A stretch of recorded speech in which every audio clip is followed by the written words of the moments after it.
सुमित भारद्वाज आपका हार्दिक स्वागत करती हूँ आपका चैनल के इस खास कार्यक्रम अपनों से अपनी बात में। जैसा कि आप काफ़ी दिनों से देख रहे होंगे कि हमारा लोगो, हमारे चैनल का नाम चेंज हो गया है, पर आप घबराइए नहीं, हमारे चैनल का सिर्फ नाम चेंज हुआ है, हमारा काम नहीं। आपसे हमारा रिश्ता वही है, सिर्फ चेहरा नया है, एहसास वही है, बस अंदाज नया है। आपको यहाँ पर वही कार्यक्रम दिखाए जाएंगे जो अपना चैनल के नाम तले दिखाए जाते थे। आज के इस खास कार्यक्रम अपनों से अपनी बात में हमारे साथ हमारे स्टूडियो में मौजूद हैं बिजू जी। बिजू जी जो कि इस वक्त हमारे एक जिला प्रोजेक्ट सहभागिता हमारी और आपकी के जिला संयोजक है। तो आइए इनसे इस खास मुलाकात को आगे बढ़ाते हैं। नमस्कार। नमस्कार। तो बिजू जी आज के इस कार्यक्रम को आगे बढ़ाते हैं आपके परिचय के साथ। तो सबसे पहले आप हमारे दर्शकों को अपना परिचय दीजिए। जी, मेरा नाम बिजू है और मैं बुशकोला गांव से संबंध रखता हूँ। बुशकोला कटराई जो डाकघर पड़ता है वहाँ, और डिस्ट्रिक्ट तो मेरी सेम है, कुल्लू में ही रहता हूँ जी। तो बिजू जी हमारा जो पहला प्रश्न है, आपका ये जो प्रोजेक्ट है सहभागिता हमारी और आपकी जी, ये प्रोजेक्ट है क्या? आप सबसे पहले हमारे दर्शकों को ये बताएं कि ये प्रोजेक्ट क्या है और इसका उद्देश्य क्या है। देखिए, ये इस प्रोजेक्ट का नाम है सहभागिता हमारी और आपकी जी। इसका क्योंकि शब्द सहभागिता है तो सहभागिता तो मैं पहले डिस्क्राइब करूँगा। इस सहभागिता का अर्थ है कि हम लोग पब्लिक के साथ इस प्रोजेक्ट के आने वाले सभी पॉइंट्स पे, सभी बिंदुओं पर सहभागिता हमारी और उनकी प्रॉपर हो सके। जैसे हम बात करें, अभी हमने कोई एक इशू लिया है, इसमें बहुत से बिंदु हैं। अभी हमने एक इशू लिया है जिसे हम नशा बोल रहे हैं। नशे को हम कैसे कम कर सकते हैं? तो नशे को कम करने के लिए हम पब्लिक के बीच जा रहे हैं और पब्लिक से उनकी समस्याएं ले रहे हैं, फिर उसके निदान के बारे में पूरी चर्चा हो रही है और उसके बाद इस पे क्रियाकलाप किया जा रहा है। तो बिजू जी जो हमारा ये कार्यक्रम है आज का जी, इसमें हम कोशिश करते हैं कि जैसे ये प्रोजेक्ट है जिसके बारे में आज हम यहाँ पर बात कर रहे हैं जी, इसके बारे में दर्शकों को हम कुछ ऐसी बातें बताएं जिनके बारे में जानना उनके लिए ज़रूरी है। जी बिल्कुल। जैसे कि आपने अभी बहुत अच्छे से अपने इस प्रोजेक्ट के बारे में बताया, तो हमारे दर्शकों को बताएं कि ये किसके द्वारा चलाया जा रहा है, मतलब इसके प्रायोजक कौन है, इसके संयोजक कौन है? जी देखिए, वैसे इस प्रोजेक्ट को इस टाइम जब इसकी शुरुआत में मैं जाना चाहूँगा, इसकी शुरुआत 28 फरवरी को हमने पतलीपुर में की थी जी। इस प्रोजेक्ट को पुलिस प्रशासन द्वारा चलाया जा रहा है। पुलिस प्रशासन इसमें, क्योंकि आधिकारिक प्रशासन का होना बहुत ज़्यादा ज़रूरी होता है, और इस प्रोजेक्ट में हमारे पास दो ऐसी और संस्थाएं जो मूल रूप से इसमें जुड़ी हैं, जिसमें एक नेहरू युवा केंद्र जिसका संबंध जो है सीधा भारत सरकार से है, और दूसरा हमारा rural rangers government degree college Kullu. आप जानते होंगे कि पूरे भारत में एक भारत स्काउट्स एवं गाइड्स नाम की यूनिट है जिसके अंदर रूरल रेंजर्स भी आते हैं। तो इन तीन संस्थाओं का ये एक क्लस्टर है जिनका ये काम चल रहा है, जो अपने आप में एक जैसे प्रोजेक्ट को रन अगर जो कर रहे हैं तो उसमें पुलिस है और एसोसिएट इसमें एनवाईके और रूरल रेंजर्स कर रहे हैं। ओके, तो जैसा आपने हमें अभी बताया, पर कोई भी प्रोजेक्ट होगा वो एक टीम के बिना अधूरा रहता है। अभी आपने बताया कि इसमें पुलिस डिपार्टमेंट है, उसके साथ ही एनवाईके और scout and guides, rural rangers जो हम जिन्हें कहते हैं, वो इसके साथ जुड़े हुए हैं। फिर भी आप हमें थोड़ा सा विस्तार में भी टीम के बारे में बताइए कि आप लोग कितने मेंबर हैं और किस तरह से काम करते हैं। देखिए, इसमें भी हमारे पास, अगर मैं फाउंडर मेंबर की बात करूं तो फाउंडर मेंबर में जब हमने ये शुरू किया था तो हम 7 से 8 लोग थे, वो भी आधिकारिक लोग थे। तो पर अब जिस तरह से ये प्रोजेक्ट बढ़ रहा है तो हमारी आज के वर्तमान समय में हमारे 50 जो टीम है वो पूरे कुल्लू में बन गई है। उस पूरे कुल्लू में, क्योंकि हमारा भौगोलिक स्ट्रक्चर ऐसा है, जैसे आनी है, निर्मंड है, बहुत दूर दूर की जगह है, तो हमने वहाँ पर एनवाईकेएस के थ्रू जो वॉलंटियर्स नेहरू युवा केंद्र की तरफ से होते हैं वो डिप्यूट किए हुए हैं। तो जो वॉलंटियर्स हैं, हर ब्लॉक में 5-5 वॉलंटियर उस ब्लॉक में वर्क करते हैं, और उन 5 वॉलंटियर्स के साथ 5 आदमी उनके साथ उनको सपोर्ट करने के लिए। कहने का मतलब है 5 ब्लॉक है और एक ब्लॉक में 10 आदमी, और वो 50 आदमियों की एसएम टीम जो फील्ड वर्क कर रही है। और उसके अलावा जैसे डिपार्टमेंट है, पुलिस डिपार्टमेंट में हर ब्लॉक के या जहाँ भी एसएचओज होते हैं तो वो उसके उस लेवल के हेड हैं इस प्रोजेक्ट के, और डिस्ट्रिक्ट लेवल पे एसपी मैम इसमें खुद इन्वॉल्व हैं और वो हमारे साथ चलते हैं, और एएसपी साहब भी इसमें डायरेक्ट इन्वॉल्व हैं।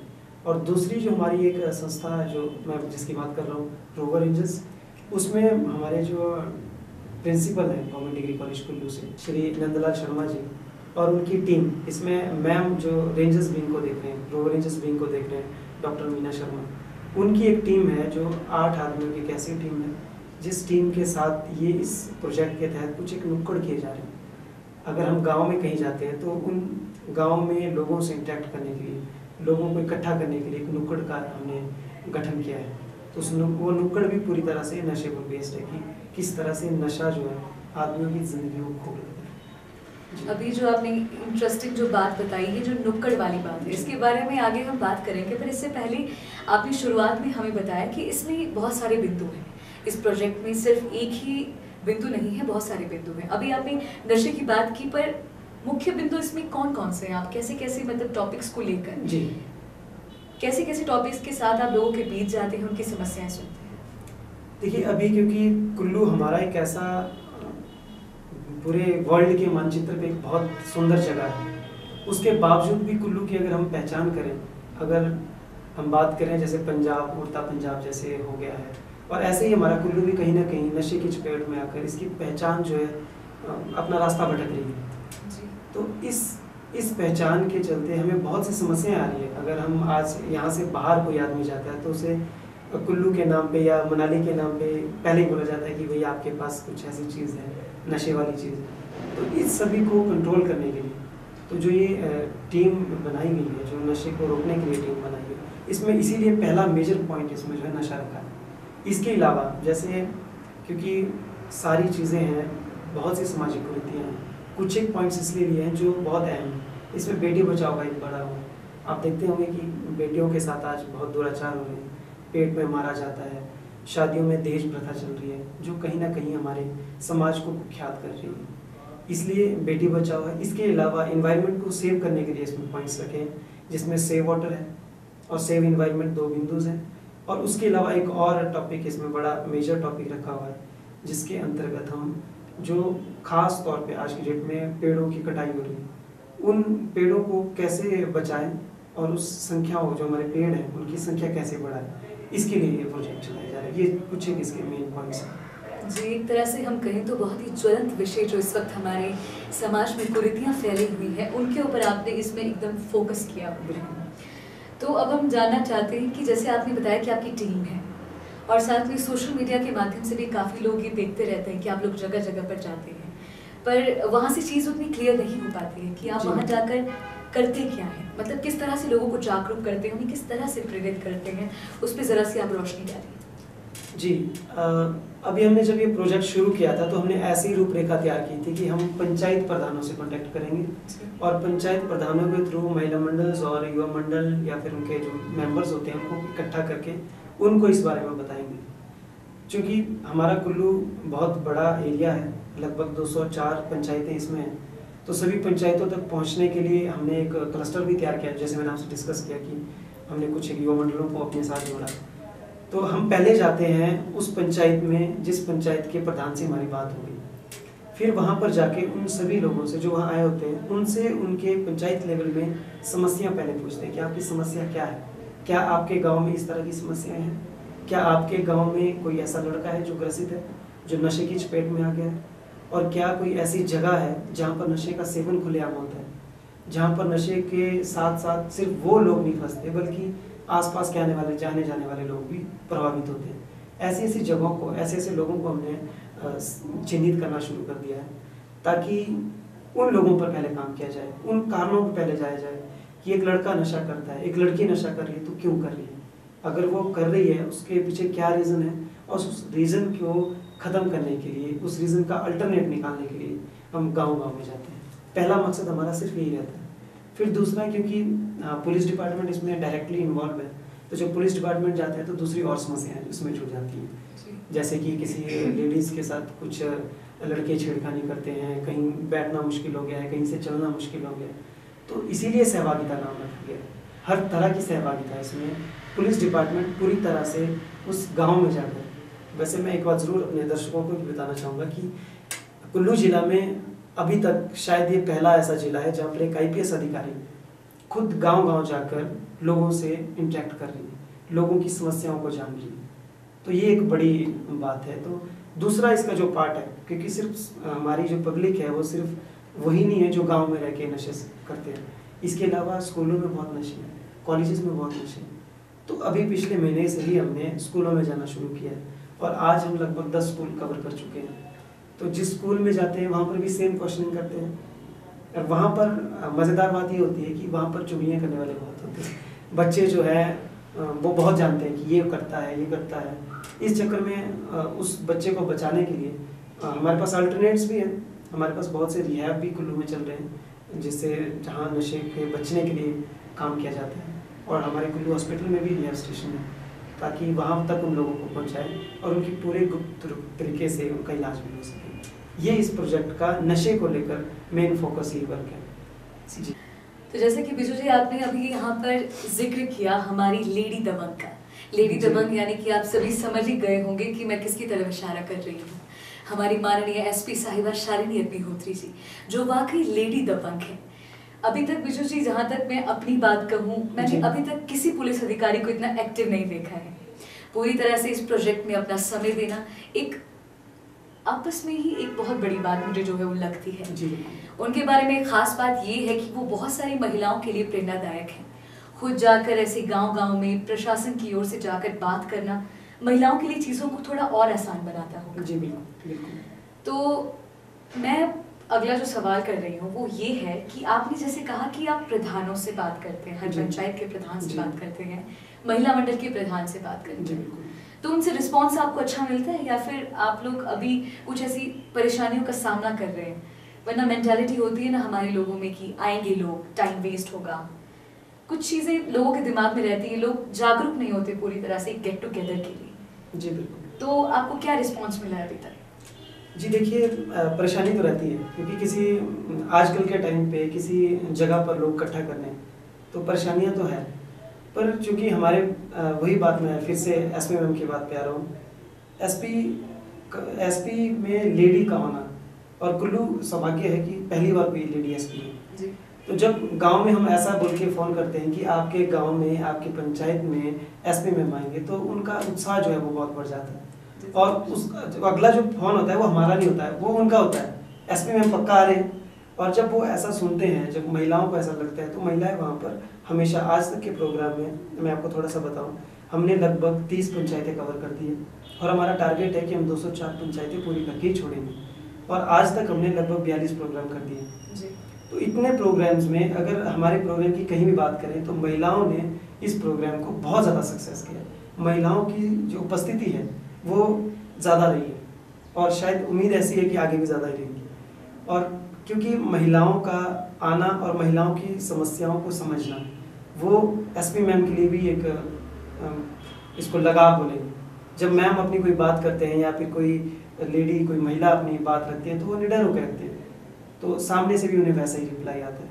तो कहने का फिर से वही है कि एसपी मैम अगर जिस विचार के साथ इस प्रोजेक्ट को उन्होंने शुरू किया है, अभी तक इस प्रोजेक्ट में सफलता मिली है। और जिस तरह से प्रिंट मीडिया का या इलेक्ट्रॉनिक मीडिया का जो सपोर्ट है, जो हमारे पब्लिक का जो सपोर्ट है, इससे लग रहा है कि डेफिनेटली जो हमारी सोच है, हम पक्का इसमें जो है नशे को कम करके ही छोड़ेंगे। तो मेरे दिमाग में एक और सवाल इस वक्त आ रहा है कि जैसे आपने कहा कि जब अपनी समस्याएं लोग रखते हैं, जी, तो मान लीजिए कोई महिला आपके पास आती है और वो अपनी समस्या रखती है, या वो एक तरह से आपको बताती है कि इस जगह से उन्हें इस तरह की कुछ, उन्हें कोई शक है या फिर उन्हें लगता है कि इस जगह से तकलीफ जी बिल्कुल हो रही है, वही स्रोत है। उसके बाद आप लोग क्या ऐसे कड़े प्रावधान कैसे हैं, मतलब आप इजी कैसे बनाते हो? अगर एक गांव में कोई रिपोर्ट करता है तो उसके लिए वो बहुत डिफिकल्ट हो जाता है एक औरत के लिए कि वो जाए पुलिस स्टेशन में जाके चक्कर लगाए। जी, बहुत इंटरेस्टिंग क्वेश्चन किया आपने। देखिए, ये सच में चैलेंजेबल है, क्योंकि हमारी जो सोसाइटी है वो ऐसे सूत्रों में बंधी है कि कहीं ना कहीं समस्याएं रहती है। शिकायत करें तो कैसे करें? जी। मैं एक छोटा सा एग्जांपल दूंगा। जैसे कई बार क्या होता है, किसी महिला ने मान लो शिकायत कर दी कि इस जगह पर जो है एक ऐसा हब बैठता है लड़कों का, जो आती जाती बार स्कूल की लड़कियों को या कॉलेज की लड़कियों को परेशान करते हैं। तो ऐसे में हम उन्हें वहाँ ऐसा रिप्लाई देते हैं कि आप मेरा नंबर लो, जब आपको जिस स्पॉट पर दिक्कत लग रही है वो नंबर वहीं पर डिस्प्ले कर देते हैं। जब आपको लगता है कि यहाँ पर कोई परेशानी है, मैम उनसे उस जगह उस लोकेशन को पूछते हैं और उस समस्या को पूछते हैं और अगले दिन वो रिजल्ट होता है कि वहाँ पर ऐसे काम जो है नहीं होते हैं। कहने का मतलब है कि उस महिला को अपनी परेशानी बताने के लिए पुलिस स्टेशन का दरवाज़ा खटखटाने की ज़रूरत नहीं है और ना ही किसी पुलिस अधिकारी या किसी से मिलने की ज़रूरत नहीं है। अगर जहाँ उसे परेशानी लग रही है वो डायरेक्ट जो है एसपी मैम को फ़ोन करते हैं और एसपी मैम जो है उस समस्या का निदान अपने कार्य प्रणाली के हिसाब से कर देते हैं। दर्शकों को बताना चाहूंगी कि ऐसा बहुत कम देखने को मिलता है जहां पर एक पुलिस अधिकारी एसपी मैम खुद अपना नंबर दे रहे हैं और अपनी समस्याओं को डायरेक्ट आपको बताने का मौका दे रहे हैं। इस मौके का पूरा लाभ उठाइएगा क्योंकि ऐसे अधिकारियों से मदद मांगना पूरी तरह से हमारे लिए लाभदायक ही रहेगा। क्योंकि गांव की अगर हम बात करें तो महिलाएं यही सोच में रह जाती हैं कि मैं इस चीज़ के लिए कंप्लेंट तो करूं पर कैसे मैं पुलिस स्टेशन जाऊंगी। एक तो ये होता है कि जो पुलिस की वर्दी से डर है वो बहुत रहता है।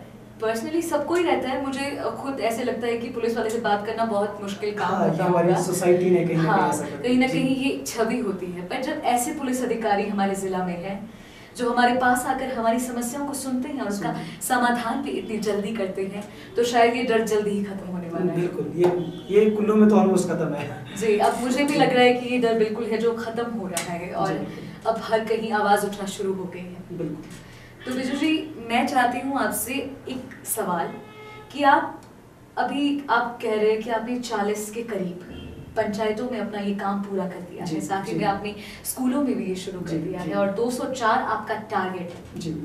तो इसमें आपके साथ एसपी मैम निरंतर जुड़ी ही रहेंगी और आपके साथ आपकी टीम। तो मुझे जरा ये बताइए कि आपको इसकी प्रेरणा कहाँ से मिलती है? मतलब ऐसे कुछ लोग आपसे जुड़े हुए हैं जो आपके लिए प्रेरणा स्रोत मुख्य रूप से बने हुए हैं। जी देखिए, पहले हमारे पास समस्या यही थी कि सिर्फ पुलिस डिपार्टमेंट और एनवाईकेएस और रोवर रेंजर्स तक ये प्लानिंग सिर्फ इन 3 में ही होती थी।